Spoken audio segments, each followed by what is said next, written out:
If you enjoyed today's story, please consider subscribing to this channel, where a new original sci-fi audiobook is uploaded every Thursday morning. Thank you for listening. Proper Company by P.E. Rowe.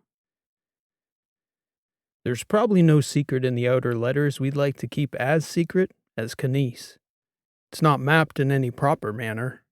I'm sure there's a survey number, but if you've got a ship and you know where to find her, you'll probably never find a nicer little water world to soak up some sun and recuperate, regardless of what ails you.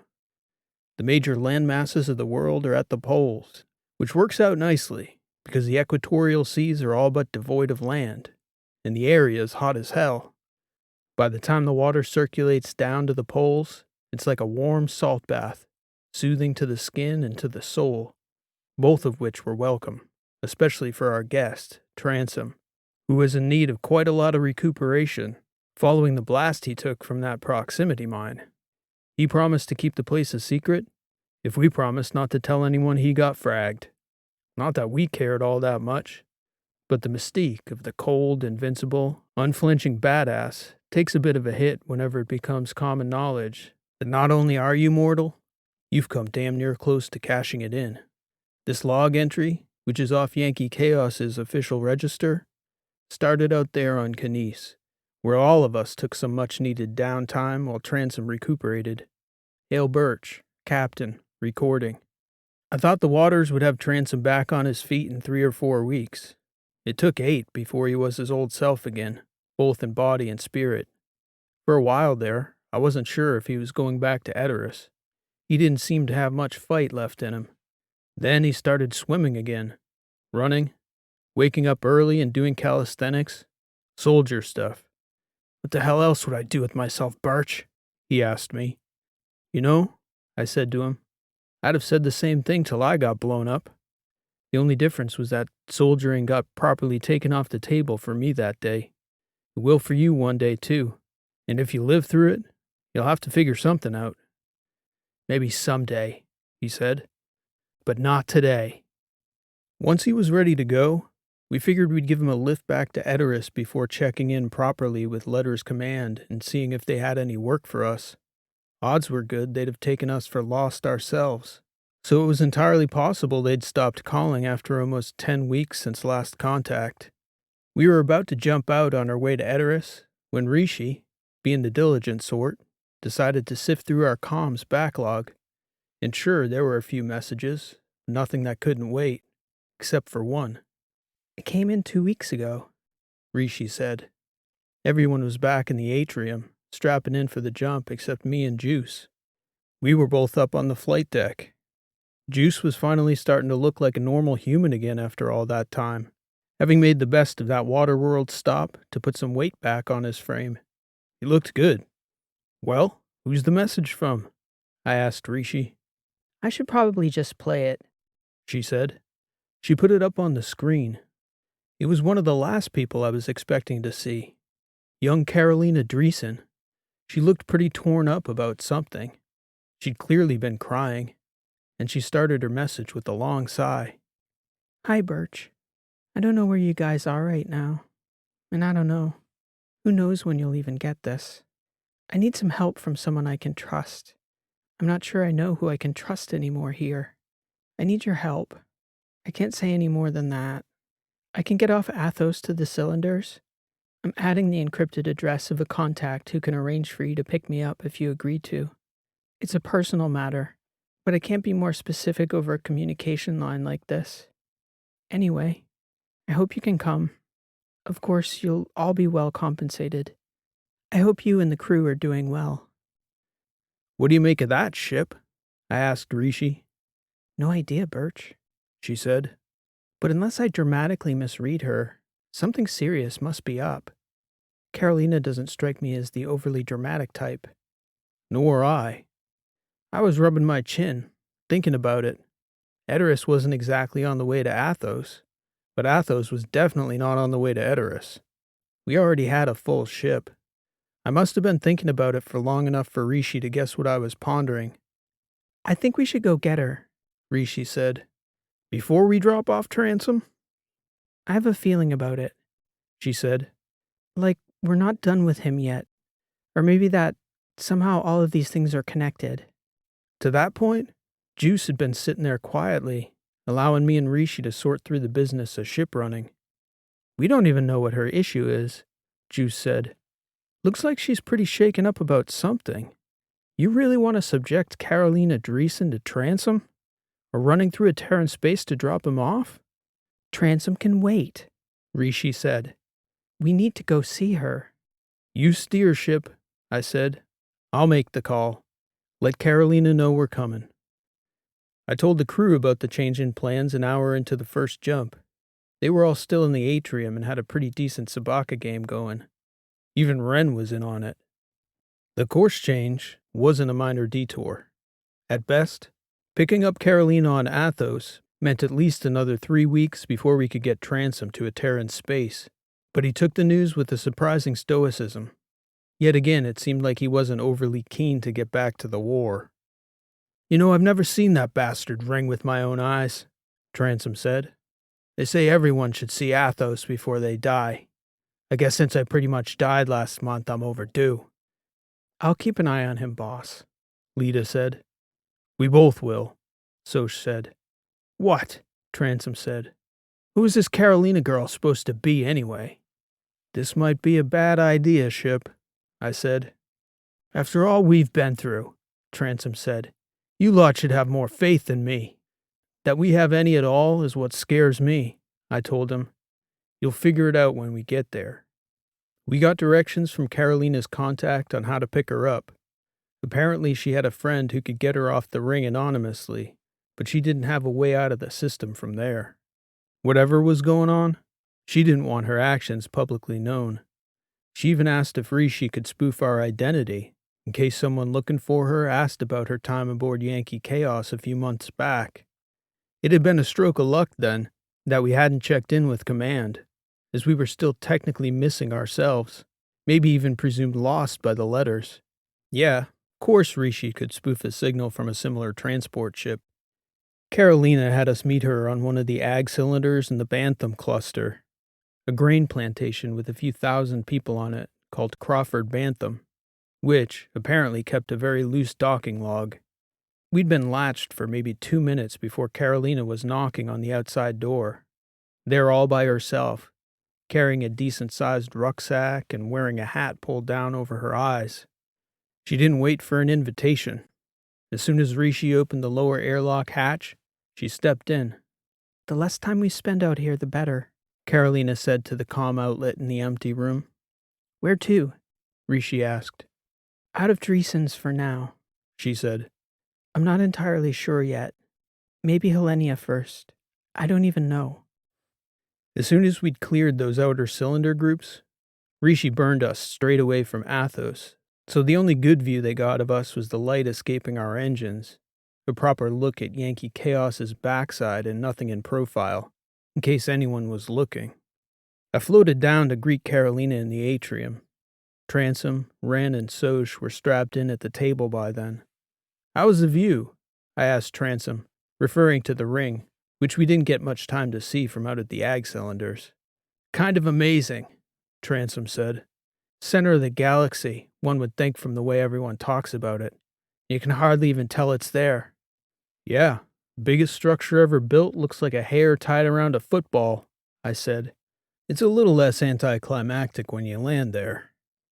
Carolina seemed to be struggling to guide herself down the back corridor. She looked awkward in 0G with that rucksack on her back. I floated over there to give her a hand getting the bag off, but she grabbed me around the neck and started hugging me first. Thank you, Birch, she said. She was a proper emotional mess, and she hadn't even fully made it into the atrium yet. It took her a minute or so to compose herself.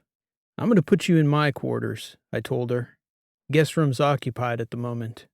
Whatever you think is best, she said. Carolina greeted Lita and Soch as we passed through the atrium, and I could see Transom looking over at Carolina curiously. I suppose the crew had filled him in already on who Carolina was. Get settled in, I told her when we got to my quarters. When you're ready, come on up to the flight deck and tell Rishi and me what's going on. Take your time. It's awful. was all she said when I left her there. She shook her head and took a deep breath. We didn't see her again before we jumped out of Dreesen's for Helenia. Meanwhile, Rishi had tapped into local networks and grabbed as much news as she could pull. We'd been out of touch for a while. Rishi didn't know whether she had the whole story, but she thought she'd found the root of what was eating at Carolina, and it was no small matter. Her aunt, Selah Purcell, had taken her own life a week before Carolina had sent that message asking us to pick her up. As uncommon such a thing was on Athos in general, for a woman in her 40s, especially one of the Dreesens, it was particularly shocking. From what we could gather from the reports, nobody really understood why she'd done it. Outwardly, she seemed to have a full life. Of course, for the lot of us banged-up soldiers, it wasn't as though it was a foreign concept. With the kind of losses we'd dealt with, I think we'd all thought about going down that road ourselves at one point. It was tough for me to reconcile my own journey with Carolina's aunt, though. Of all the lives in the galaxy, at least superficially, one would think Selah Purcell would have had as much to live for as anyone. But I'd learned a little about the Dreesens being around Carolina, and as good as things looked for their family from the outside, life isn't easy for anyone, really. We've all got our own monsters and demons to face. And the thing is, you can never truly understand what anyone else's monsters look like to them. I figured it'd be a lot better to hear about the situation from Carolina than reading what Rishi had pulled from public sources. Carolina told Rishi that she felt too tired to come out that evening, that she'd been trying to sneak out of Ithaca and then off the ring for nearly 4 days, sleeping in guest rooms, then ducking off Athos by trading places with a crew hand on a cargo carrier. I decided to make the flight deck my temporary quarters while Carolina stayed with us. I suppose the one benefit of being legless, if there were any, was that in 0G, I could pretty much get about as good a night's sleep in the captain's chair as my rack. So basically we just kidnapped Carolina Dreesen, I said to Rishi as I was settling in. Sounds about right with all the nonsense we've been up to these past few months. It may look that way to the Athosians, Rishi said. which will definitely not go unnoticed, given what's going on in the family. Hardly the riskiest thing we've done for a friend lately, I said. She might be our last friend on Athos, though, after this. I'll drop us out far enough from Helenia that no one sees us coming, Rishi said. We can figure out what to do once we talk with Carolina in the morning. We were still on letters time, and Carolina was on Athos time, so she was up before the rest of us, at least most of the rest of us. When I opened my eyes, she was out in the atrium, strapped in at the table, having a coffee, and across from her was Transom. I figured I'd get down there. It's actually going okay, Rishi said as I was unstrapping. If he keeps it up, I may begin to think he has a decent side, but I know what you think already, Birch. When I got back there, Carolina did seem better than the previous night anyway. She even gave me a half-hearted smile as a greeting when I approached the table. I was just getting acquainted with your guest, Birch. Transom is the first proper Terran soldier I've ever met. Transom's not really a proper anything, I said. Proper piece of work, maybe. We were just going to drop him off in a Terran space when you called. I'm glad you didn't, Birch, Transom said. First proper Dreesen I ever met. She seems like a... He paused for a moment, looking over at her. Well, she's a lot different than what I would have expected. What were you two talking about? I asked. Suicide, Transom said. Casual breakfast conversation, right, kid? Carolina shrugged. I presume Rishi told you about my aunt? She asked me. I nodded. Were you close? Yeah, she said. She used to babysit me a lot when I was younger. We're a pretty tight family. It's been a brutal few weeks. Do you want to talk about it now? I asked her. In private, maybe? She looked over at Transom. I don't think we'll be sharing state secrets, will we, Birch? I don't know, I said. It just sounded urgent enough to come pick you up that we dropped everything. She sighed. There was something going on before my aunt took her life. In the past few months, I'm not sure if you've been following this whole alleged terror plot, but I've had the sense that somehow our government is all wrapped up in it. Whoever those terrorists were, It had everyone really spooked, my dad included. I'm not saying it had anything to do with Sayla taking her own life, but the way everyone in my family, my dad, my grandmother, my other aunts and uncles, all me and my cousins wanted to know was why she would do that. Doesn't always make sense, kid, Transom said. Sometimes it's the people you least expect. I know, she said, but it seemed like they didn't want anyone asking questions about it, least of all us. It might be that there's not an answer, Transom said. Sometimes there's just no explaining the unexplainable. There's a lot of other weird stuff going on, though, Carolina said. Sayla had been traveling off-world a lot in the months leading up to it. She was very secretive. My cousin Allie thought she was investigating something. Sayla told her it was a family genealogy project, as though our family's genealogy isn't well documented enough. Then the AI she was working with went missing under very mysterious circumstances. Both Sayla and Allie were disturbed by his disappearance. And no one in my family seems to want to know about that either, even though Mycon has been close to our family from as far back as Charis. Even my dad doesn't seem interested in figuring out how he disappeared. Transom looked over at me. Of course, during the weeks he was recuperating on Canis, he told us about meeting the original Mycon and watching him get blown up. Transom flashed me a look, as though to ask whether we should tell Carolina the bad news. You two know something, she said. That's the same damn look I've been getting from my family for the past month. Don't you start, Birch. I gestured for Transom to tell her. He was the eyewitness, after all. Mycon? The prime Mycon, anyway. I'm sorry to have to say, but he's dead. Dead? What do you mean, dead? He can't die, he's an AI. One of the primes. The terrorist your people were looking for, Transom said. We were the ones hunting him down. Mycon was with me and a team of commandos from the letters. I was on the ground when the terrorists blew up our ship. Mycon was aboard when it happened. I'm sorry, but he's gone. That ship got blown to hell. Nothing came out of there. You saw Mycon? Carolina said, wide-eyed. You're sure it was him? The prime? Oh yeah. He let everyone know about it.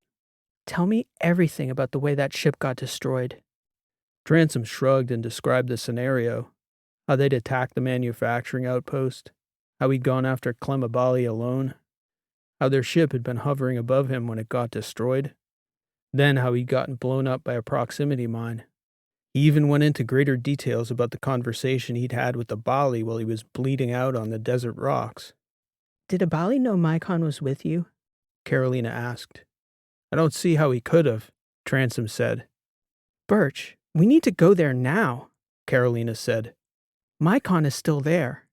How? Transom asked. I can't imagine a processor coming out of that conflagration and then surviving a 1,000-meter fall. That's because you don't know anything about the processor, Carolina said. Mycon is still alive. You need to get us back to the wreck, she said to Transom. Rishi knows the way, I said. It's just... Birch, this is the most important thing in the universe. Rishi, please, Carolina said, and then she continued talking as though thinking aloud. We'll need to find him a body somewhere along the way. And wetware. Somewhere high-end that's off the grid. Nobody can know we're going there. Ship? I said. Are you getting all this? I'll set us a course, Rishi said. Won't that outpost still be crawling with the Thosians? Transom said. Maybe, I said. I guess we'll find out. And that was that. This sure was the Carolina I remembered. Once she got her mind set on something, it was happening. I hadn't even had my coffee yet, and there was no way Transom was getting back to Edoras until young Miss Dreesen had her answers. I suppose it was a good thing we'd kept him aboard after all, given his encounter with the Prime Mycon. We had a lot more discussion as the day progressed, mostly on how we were going to revive this original Mycon. Carolina knew things that most heads of state in the letters probably didn't even know. And it turned out that Transom had some in-depth knowledge about Mycon too. Apparently, they'd had a rapport of sorts, which was surprising. Must have been a hell of a charismatic bot to get anything out of Transom but scorn, if the way he treated our android Harold was any indication. Carolina, meanwhile, was working with Rishi on a plan to find a place along the way we could pick up some wetware, which was a computer term I didn't know or understand. But Rishi, Juice, and even Harold himself were all working to figure out a way to reconstitute Mycon if we could somehow find his main processor in that mess of a shipwreck out in that desert world. It wasn't really a processor, as Carolina explained it. The core of the processing unit, Mycon's brain essentially, was, on its own, a solid, inert graphene sphere about the size of a cherry, and, according to Carolina, nearly as hyperdense as the ring material in FTL drives. Even if the explosion had vaporized the entire ship, according to Carolina, as long as the debris didn't fall into the mouth of an active volcano, a star, or a black hole, there was pretty much nothing in the universe that could put a scratch on that processor core. The wetware was a specialized type of aqueous solution that surrounded the core, facilitating communication between it and a suite of processors that surrounded the fluid and the core. When active, the whole system was Mycon's brain, hyper-intelligent, unique, and housing one of the oldest living memories in known existence. At least he'd certainly seemed like a living being, according to Transom. Our problem was that there weren't a lot of places we could pick up wetware components like that, especially if we wanted to remain inconspicuous. It turned out, though, that we had a decent team already aboard in Juice and Rishi, who had her own personal motivation to reconstitute the original Mycon as a way of paying back a similar debt she owed to one of his distant clones. Between the information she had in her databases about wetware and what Carolina could tell us specifically about Mycon, Rishi and Juice were confident. They believed they could build a functional interface that would allow them to communicate with Mycon well enough that Mycon himself would be able to instruct them on a permanent solution. Rishi gave me a shopping list. Apparently, their short-term plan, if they could get the interface working, was to house Mycon in Juice's rusty old workbot George. It'd certainly be the last place in the universe anyone would go looking for the most sophisticated ancient AI in the battery. It needed a decent voice box and a power supply upgrade, but Juice had already redone its legs, its vision, and a bunch of other technical upgrades that were too in the weeds for me to know much about. We stopped at a little lunar settlement just our side of the boundary systems called Keaton Mira. They were renegade enough that they wouldn't be so fussy about the ship's register, and it was close enough to our bearing that it didn't take us too far off track. Carolina was anxious about getting there as quickly as possible. We weren't sure whether that would be such a great idea.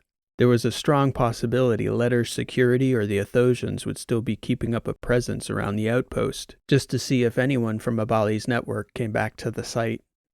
Along the way, Transom took a keen interest in Rishi's topographical charts of that lonely planet. He worked with her closely to try and narrow the area of the ship's debris field. Even after they were satisfied that they'd identified a proper search grid, Transom kept staring at the map. He came to me the night before we were scheduled to arrive. I was up on the flight deck. He didn't even knock. "Birch, I hope you don't mind." "What, barging in while I was about to fall asleep?" "No trouble at all." "Great," he said, completely ignoring me. "I need to take a few drones out when we get there. The rest of you can handle the search." "What are you talking about? What other business do you have out there?" "Personal business. I have to know." "Know what?" "How he got me. I've never had anyone get the better of me like that. I need to know exactly how he did it. Plug the leak." "Are you kidding? Why? You're not considering going after this guy again?" "Not particularly." "You're going to twist your head all in a bunch over this. Not that I care, it's your head. My opinion, one soldier to another, is that the one thing that made you better than any other soldier I've ever crossed paths with is that you have keen instincts and you didn't overthink things. I'm taking a couple drones out when we get there. That's all I came to say. Just don't hold us up. We want to get in and out. That's if there isn't a security detail sitting on the outpost anyway." Rishi took us into System 563613 from an odd approach angle, bringing us up toward one of the planet's poles fast, to an aggressive braking maneuver in the upper atmosphere. There was no sign of any surveillance on the way in. "Let's be quick regardless," I told everyone. "Be on your toes and ready to bug out of here in a heartbeat if anyone shows." Lita was first out, hopping out the airlock at 1,000 meters in her drone suit. Rishi dropped the rest of us on the surface to walk a line, except Transom, of course. Rishi dropped him off in the hills to retrace his steps from that day he'd gotten fragged. I had to remind myself not to get agitated with the guy. He was always going to do his own thing. When Rishi returned to the site, she took close passes over the search grid, taking LiDAR readings. The ground was hard, wind-packed sand, almost sandstone.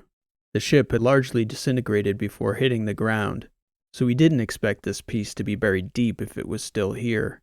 That was our only initial question, and by the looks of things, no one had been there looking through the debris for anything, specific or non-specific. Rishi was optimistic. Lita flew in parallel with Rishi, covering the grid, double-checking any spots that seemed like a possible hit on the LiDAR. Those bionic eyes of hers did the trick once again. We were there for a little over an hour before Lita swooped down on an object that looked like a round black rock and tried to pick it up. I think I found it, she said. If it weighs more than Soch's metal half, I don't even think I can lift it. I'll send Harold over, I told her. We were up in the air a few minutes later with Mycon's core in hand. Transom was still out in the desert. I had Rishi put me through to him. We're out of here, Transom, I told him. I was thinking of stranding you again, but Lita and Rishi would never let me hear the end of it. Negative, Birch. I figured it out. I need to borrow Lita. We've got some charges to blow. How long is it going to take? However long it takes, he said. This isn't an optional job. It's a we do the work, so chop chop. Rishi explained what Transom had learned. Abali had examined the topography outside the manufacturing facility. There were 8 natural routes out into the hills on foot, and he'd proximity mined every one of them. Transom had mapped out the first 5 pathways with the drones by the time we'd arrived to help clear the mines. He had Lita fly overhead and drop rocks to set off the live charges still out there. You don't leave live ordnance around like that, he said. For some colonist kid to get blown to bits 300 years from now for no reason? If I ever see that asshole again, I swear. So that's how he'd gotten him. Mined every footpath, figuring Transom would try to track him down personally. That took a little mystique off one of the wizard's tricks. They found and detonated 14 sets of charges in those hills over the next 3 hours. It wasn't exactly us being inconspicuous, but Transom did have a point about leaving live ordnance around. It was an odd bit of dissonance in my mind. Transom, the Good Samaritan. When I asked him about it later, he just said, "We keep war in the war zone, that's all." Cracking that man's ethical code was a mystery equal to any of the befuddling situations we'd gotten ourselves into. By the time Transom and Lita were done blowing the charges, Juice, Carolina, Harold, and Wren were already hard at work trying to get Mycon back online. They estimated it might take weeks before they had Mycon operational inside George's body, so I asked for suggestions on places with an atmosphere and the right gravity, where we could work without any chance of being happened upon. Juice actually had a place in mind, Tashini of all places. He was right that no one would ever find us there. After what had happened to his people, it might be that no one went back to that planet ever. Nobody else objected, so off we went. Back to the beginning. Juice's adopted homeworld turned ghost world. Actually should be pleasant weather this time of year, he told us. I was shocked he would entertain the possibility of ever going back to Tashini. But between him and Transom, the gang was turning out to be full of surprises. Along the way there, I happened upon Transom and Carolina quite a few times, talking in the atrium. Each time I seemed to interrupt either a completely normal conversation or a surprisingly deep discussion surrounding Carolina's recent circumstances, her aunt's suicide, her growing suspicions about things going on in the Athosian government, even her thoughts about her own family's reaction to recent events. Most of the time when I joined them, I sat quietly, listening to a man I realized I had never even met. This Transom seemed like a human being, and I couldn't help but wonder what was bringing that out of him. Revisiting that brush with his mortality back on that planet? Or was it Carolina herself? She certainly had a way with people, sure. But I still wasn't certain Transom was an actual person after all. Maybe it was just time. That change in mindset, being away from the war so long? Who knows? But he was sure acting different. When we got to Tashini, Rishi took Juice's advice on where to set down. He chose one of the northern towns, not too far from his own. There was a little pond to the north, a few hills, and a large enough barn that the computing team could set up in there and work on reviving Mycon together without getting baked in the sun. As they were getting the workspace settled out there, Lita, Transom, and I cleaned out a couple of the empty houses on the outskirts of the town. We figured it'd be more comfortable than cramming into Yankee chaos after she'd baked in the hot sun all day out on the edge of the desert basin. Apparently, I wasn't the only one noticing how friendly Transom had become with young Carolina, because Lita started giving him a hard time while we were pulling out the furniture to dust it and air the rooms out. She made some remark about one of the couches being a nice place for him and Carolina to watch the sunset together. We were outside in the dusty street by the front door of this old townhouse, and Transom stopped dead in his tracks and pitched about the fiercest look I'd ever seen from a man over at Lita, and I was thinking we were about to see the real Transom again. I didn't know whether to leave the two of them alone to hash out whatever was going on there, or to stay in case it got ugly. It was like he could sense what I was thinking. "Don't you dare slink away, Birch," he shouted at me. "This concerns you too." I put my hands up in the air to let him know I hadn't fired the first shot. "You don't even know what's going on here, do you? Either of you. You can't see the writing on the wall?" I was just joking around, Lita said. God, she's like a teenager, Transom. Only a rich family from Athos could raise a kid that innocent. And let me tell you, when that AI wakes up, she's about to ask questions even we don't want the answers to. Have you two even asked yourselves why a Bali has such a big bug up his ass over Athos? Are you even curious about that? That girl's family is Athos, and she doesn't have the first clue about who she is. If I were placing bets on why somebody in the Dreesen family killed herself within weeks of that whole fiasco with the Bali, I bet those two things might be related. If any of you people had eyes, you'd realize this kid is about to get crushed. Normally I wouldn't care less, but yeah, Lita, I like the girl. She's an innocent kid. Open your damn eyes. Then he walked off. Later that evening, Carolina told me that Transom had bumped into her back at the ship. He'd pulled her aside and told Carolina that he was sorry about everything happening to her, and that he'd be willing to help her talk through it. I asked her if it was awkward and whether she wanted me to talk to Transom, tell him to back off. No, she said. It wasn't like that at all. I like him. I'm just confused because you all treat him like, well, you treat him like he's different from the rest of you. Dangerous somehow. I don't know. Let me know if it gets weird, Carolina, I told her. He is different from the rest of us. Dangerous? Probably not to us, but you definitely don't want to make an enemy of Transom. Things got quieter after that. It took 13 days there on Tashini before Juice, Rishi, Ren, and the rest of them finally got a signal back from that little round rock that supposedly housed the mind of the oldest AI in the battery. Even then, the communication was sparse. Just messages back and forth about the current situation, accessible materials, and finally, directions back from the ball about how to proceed. Juice said it was going to take another week before they finally had Mycon's brain properly installed in George's body. I offered to run Transom back to Edoras in the meantime. "I want to see this through," he told me. "It's important." "Fair enough," I told him. "Nobody's trying to get rid of you." "I know," he said. He started taking long walks in the hills. I, on the other hand, sat on the porch of that townhouse and read. The last book I had read start to finish was during my second stint in the rehab hospital. I hadn't had a moment since to relax enough just to enjoy reading a novel. I read 3 that week. The brain the gang was building in that barn was one of the coolest looking tech toys I'd ever seen. The permanent interface was a sphere Juice printed from an amalgam of metals and carbon fiber. That brown container was filled with a hyperdense aqueous solution that Mycon's core floated in. Juice had to print the thing in one go, which meant they had to fill up the sphere with the solution as the printer fabricated each layer. In order to get the core to float in the middle, Carolina and Wren had to alter the density of the fluid mixture as they filled the sphere.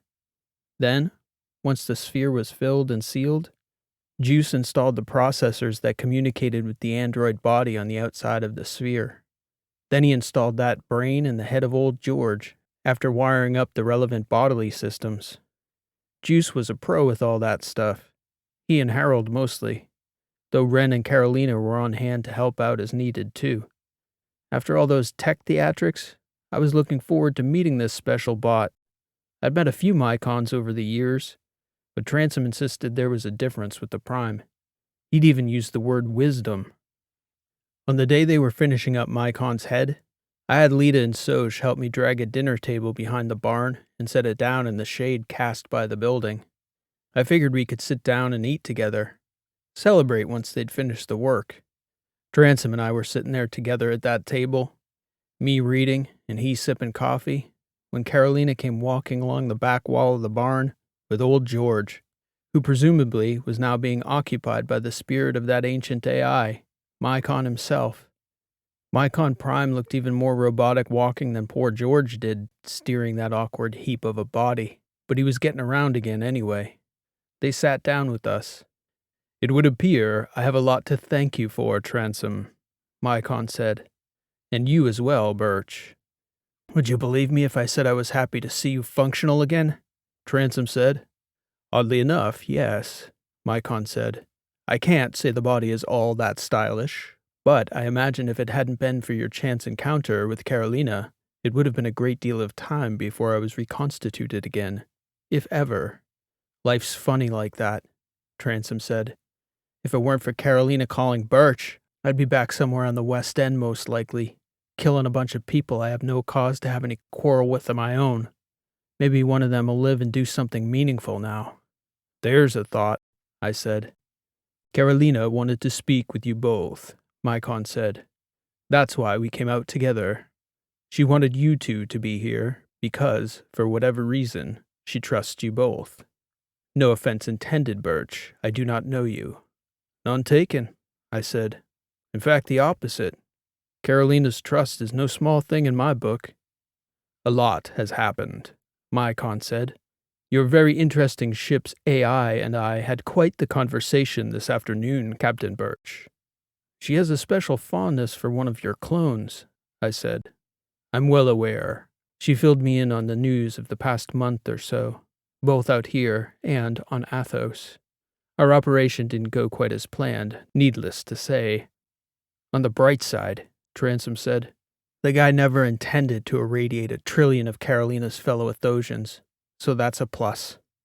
"That possibility was never in our calculus," Mycon said. "As I told you before, Transom, Abali is among the craftiest humans I've ever dealt with." "Yeah," Transom said. "We've both got the scars to prove that. And the uproar on Athos is testament to it as well. The damage may be irreparable." Carolina laid a binder on the table and opened it.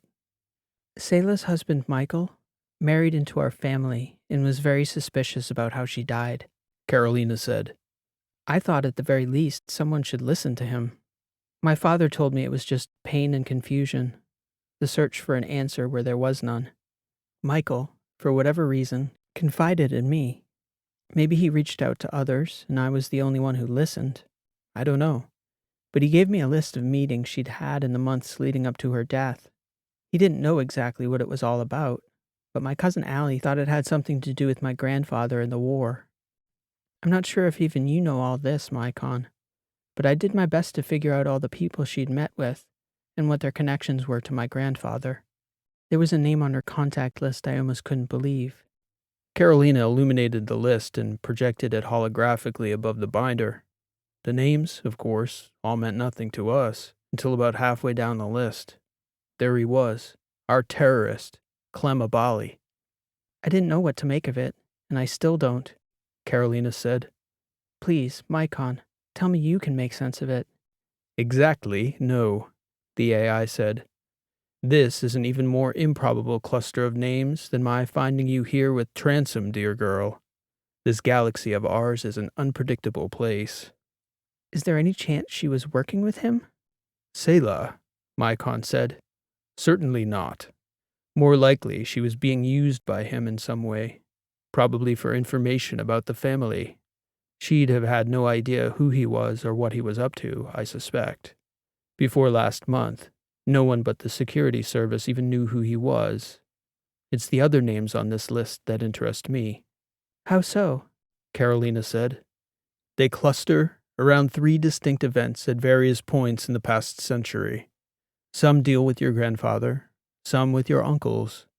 Birch and Transom may not know, but the Athosian government keeps AI sequestered from any of the internal dialogue about decision-making.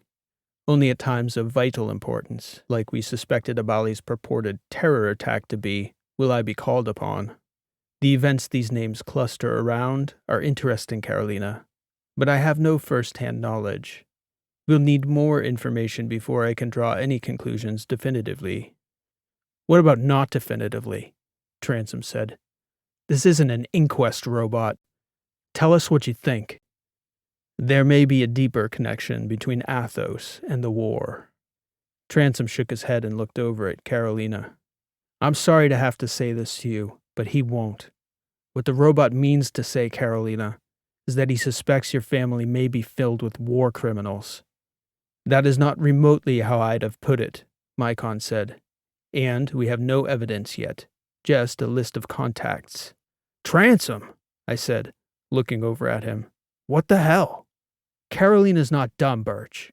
She might be a lot of things, but stupid isn't one of them. He turned to her.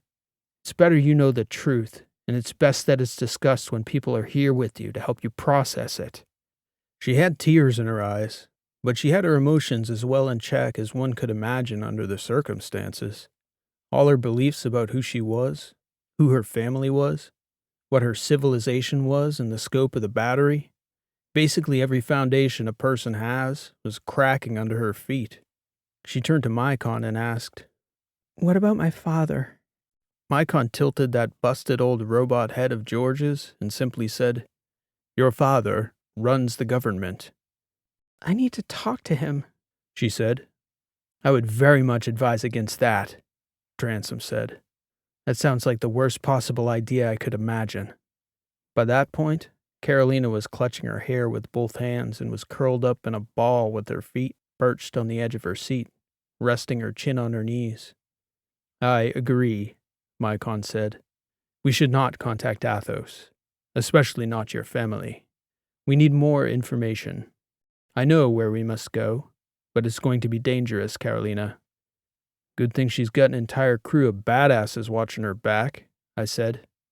Damn straight, Transom said. All right, Carolina said.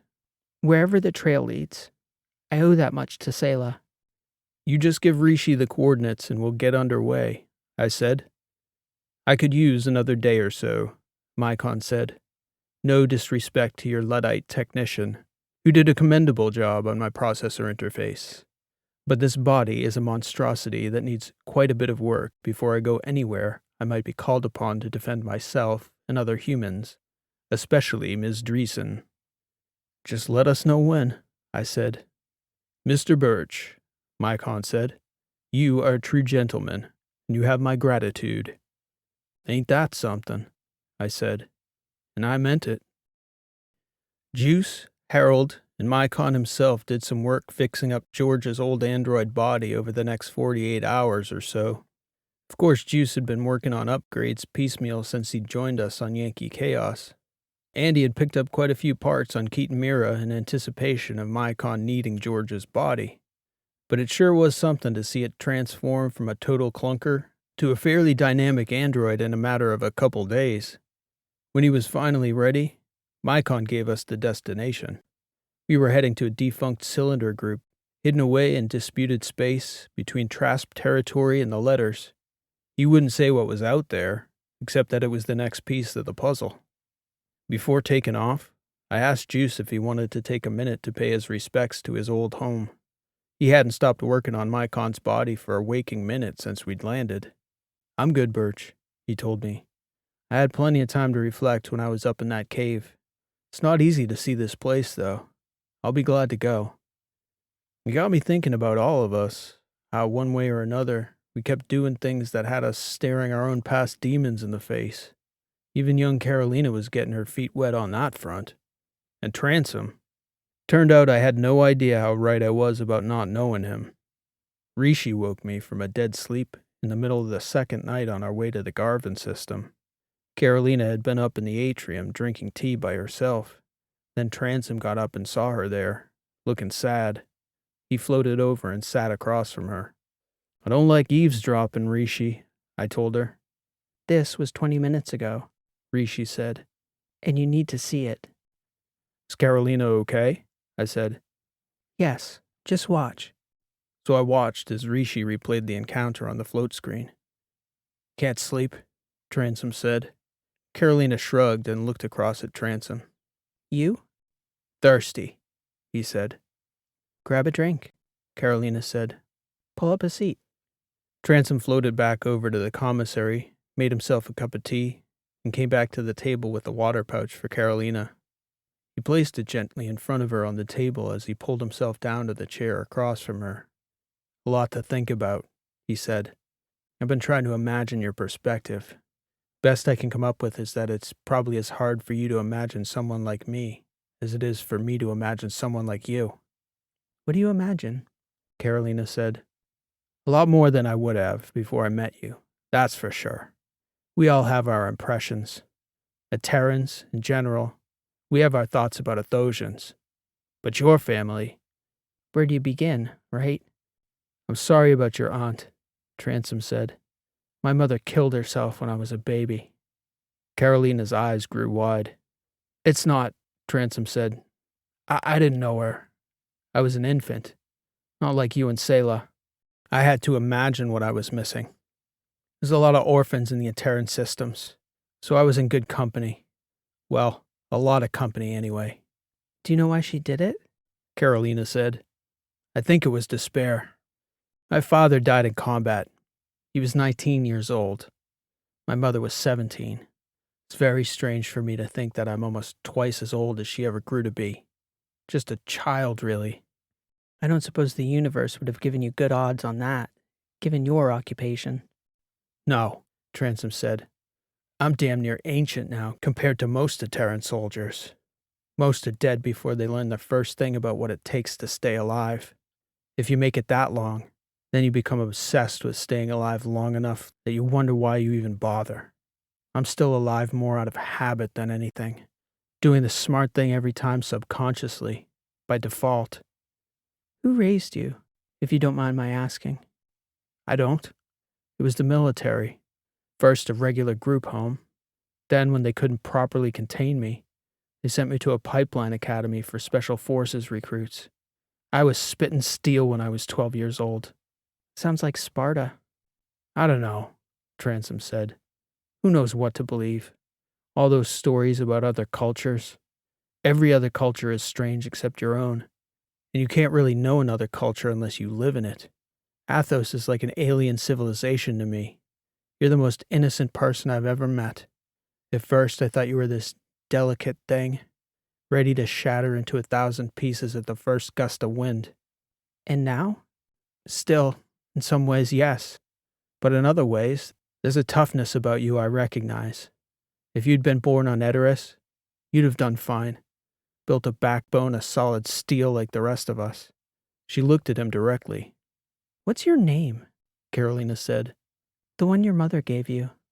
Transom laughed a muted laugh. God, you can ask questions like that, can't you? What do you mean? Nobody else can. Carolina shrugged. You don't have to answer if you don't want to. No one has ever called me by my name, Transom said. When I was a kid, they called me Scal, which isn't a Terran slang term for, well, like feisty, a fight starter, which was true. Carolina laughed. I can picture it. Until I grew. I only started fights with the older boys, and sometimes got my ass kicked and sometimes won. I stopped doing that when I knew I'd win every fight. What did they call you then? Scal still, until I graduated Otis and took my call name. Now that's what everyone calls me. Transom, Carolina said. You didn't answer my question. Transom paused. Sebastian, he said. Named for a dead uncle who was named for another dead uncle, most likely. Carolina's head slumped down. I'm sorry, he said. It's difficult for me to not be. Hard? Carolina said. What can I say? It's my gift, Transom said. But I came over here to talk to you, and somehow you've gotten my given name out of me. What can I say? Carolina said. That's my gift. What were you thinking about that's keeping you up? Selah, Carolina said. She was a very political person. Engaged, energetic, optimistic. I was wondering what it was she could have found out to so profoundly shake her faith in the future that she would do what she did. For what it's worth, Transom said, in my experience, people who lose hope aren't thinking about the future. They're struggling to break free from the past. I don't know. Carolina said, looking Transom in the eyes. What about you, Sebastian? He laughed. You little devil. There you go again, turning things around on me. I'm serious, she said. You're going to go back and fight in this war? With everything you know? Transom shrugged. I don't buy it, she said. I don't. You could have gone home weeks ago. Well, this was fun, Transom said. I like you, kid. But if you tell the rest of these losers my real name, I promise you'll never make it back to Athos. Okay, Carolina said, as Transom unstrapped from his seat and began to float there. She was smiling. I won't talk, but you could never hurt me. Don't ever test me, Dreesen. You couldn't, Carolina said. I know. Then Transom floated back to his rack. I scarcely knew what to make of that late-night conversation. It left me kind of speechless, to the point I didn't remember Rishi and I discussing it afterward. And when I woke up the following morning, I half thought it had been a dream. It was still another day to Garvin, where there was a secret settlement hidden in the remains of a cylinder group that had been blown out by the Trasp during the early days of the war. According to Mycon, there was an anti-war underground operating in the fringes of both sides of the conflict. This outpost of these activists was predominantly Trasp, but there were people from all over the battery integrated into these groups.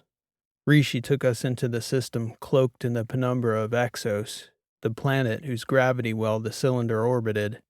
We could see pieces of that defunct civilization still floating derelict in space, dead metal now, all black but for the starlight reflecting off the random chunks of debris in the distance. Large open cylinders the Trasp had blasted to pieces some decades earlier. Mycon had a signal set, some kind of code. There was a functional cylinder in a low-polar, light-locked orbit on the sunny side of the planet. When we came up under the pole into the light, the cylinder looked intact, but dead. No outward signs of power. But a closer examination revealed a low heat signature. They were well hidden in there, operating on solar panels in stealth, apparently. Rishi executed some of her finest flying, pulling us alongside almost burn-free, and docking with magnets and thrusters in a single smooth, quick arc that had us stopped and fixed to the rotating cylinder in a matter of seconds. Flawless work, ship, I told her. Thank you, Captain. We'd come up on it so suddenly, I hardly had time to think about what was happening. But by the time I got back to the atrium, Carolina was there, saying her goodbyes to the whole crew. Lita was latched onto her. Soch was holding her bag. I hadn't even thought of the prospect of dropping Carolina there like that, sight unseen, and I didn't feel too good about it. Don't worry, Birch, Mycon said. We'd like you to accompany us a little further. I assure you, we are in good company. Everyone said their goodbyes, and Mycon led the way back to the lower airlock, followed by Carolina, myself, and then Transom. Mycon turned to Transom and said, Thank you, but it'll just be us and Birch from here. Try and stop me, robot, Transom said. Not until I know what's in that cylinder. Mycon looked at me, and I just shrugged. I had no objections. Then again, I had no idea what we were walking into. Once we got inside, we were met by a group of well-armed security personnel in ragged clothing, maybe 10 of them in total. Behind them were 2 Terran strike bots, no doubt programmed a little differently than Transom was used to. The unit did not like the fact that Transom was there. They'd been expecting 3 of us, and the soldiers among them did not like the look of Transom, in the same way he tripped my internal gauge the first time I saw him. "Step back!" They yelled at him over and over, but he didn't budge. I could feel the energy in that annex working to a pitch, the type of scenario where one jumpy idiot could pop off a totally unnecessary massacre. "Y'all want to see how many of you it takes to kill me?" Transom shouted. "I assure you it's a crooked number." That brought the rifles up even higher, with even more fevered shouts. "Take a deep breath, boys," Transom said. In and out. I ain't budging an inch." Finally, a call came from the back, evidently a commander. "Hold!" "That's it," Transom said. "Nice and easy, boys. I thought you were all supposed to be pacifists around here." Carolina started laughing, shaking her head as one of the guards at the front began to pull her forward by the arm. "Hands!" Transom shouted from behind me, and he charged forward right through that pile of men before they could react, punching the guard who'd grabbed Carolina, dropping him straight to the deck, out cold, setting off another standoff. Again, after about 30 very angry seconds, throughout which Transom stood there in front of Carolina without an ounce of fear in his eyes, a voice came from behind the unit. "Hold! Hold! Hold!" "Hands to yourselves and we'll all be fine," Transom said. "We're all friends here." The commander of the guard came through and directed the group to fall back, though 2 of them stayed on us, their weapons pointed at the floor. That was far more exciting than it needed to be, Mycon said to Transom as the commander led the way up to the main concourse of the cylinder. "Just laying the ground rules," Transom said. Somehow in all that commotion, I ended up carrying Carolina's bag. I had no idea who had been carrying it before. The commander of the guard led us up to an open space where a group of people were waiting under a dim area light. The whole place was darker than the ship at night even, but my impression was that the cylinder was still comfortable, clean. The group turned toward us as we approached, and in the center, a tall, middle-aged man looked right past Transom toward Carolina and said, "Those are Dreesen eyes if I know a thing in this galaxy. Welcome, Carolina. I'm your cousin, Ken Dreesen. Second cousin, technically. Everyone calls me Sparrow." She cast a dubious look over at Mycon. He nodded, confirming the man's identity. "Nobody told you about me. Not even Selah." Carolina stepped around Transom and shook Sparrow Dreesen's outstretched hand. He pulled her in for a hug. "Your friends?" he said. "Hail Birch," she said, gesturing toward me. "The bot is Mycon, the Prime." "I heard," Sparrow said. "Happy to have you with us, old friend." "This is Sebastian," Carolina said, gesturing toward Transom. "Oh?" Sparrow said. "We weren't expecting anyone else." "Adjust your expectations, sir," Transom said. Carolina laughed. "We're going to have to figure out how to dial you down a little," she said, shaking her head. "Good luck with that," I said. I wasn't sure if anyone back on the ship had figured it out, but I felt like the last to know. Or maybe Transom had decided his next mission right on the spot. They both seemed to know, though. And Mycon? Who knows what a bot knew? They offered us tea, asked us about where we'd been. We sat and talked through that cup of tea before Sparrow asked if he could speak with me. "We understand you captain a ship with a talented crew," he said. "That's a fair statement," I answered. "You can spoof your registry?" "To a point," I said, "as long as no one looks at us too closely." "If you're willing, Captain Birch, we would like to hire your services." "All depends on the mission," I said. "My crew has to agree." "You have my gratitude regardless of your answer, just for getting Carolina here safely," Sparrow Dreesen said. "I'd have Reggie brief you and your crew on the details when you're ready to leave." He gestured to a woman who seemed to materialize out of the dim light right behind me. "Hello," she said. "Hi," I said. Again, things seemed to be happening almost too fast for me to process them, but I had the sense that it was time for me to go. And at that point, as I asked Reggie to wait for just a moment while I said goodbye to Carolina, I could see Sparrow looking over at Transom, processing, I think, for the first time, that Carolina's Terran bodyguard wasn't going anywhere. Sparrow's brow clearly betrayed that there was some concern there, but I also think he realized there wasn't a thing he could do about it. I gave Carolina a hug and wished her well, and she thanked me and promised she'd see us all soon. So, I said to Transom, I guess I'll give everyone your regards. If you're asking me what to tell Edoras if you ever have the occasion, tell them whatever. You'll think of something. I was more curious of my own accord, I said. Soldiers fight wars to end them, Birch.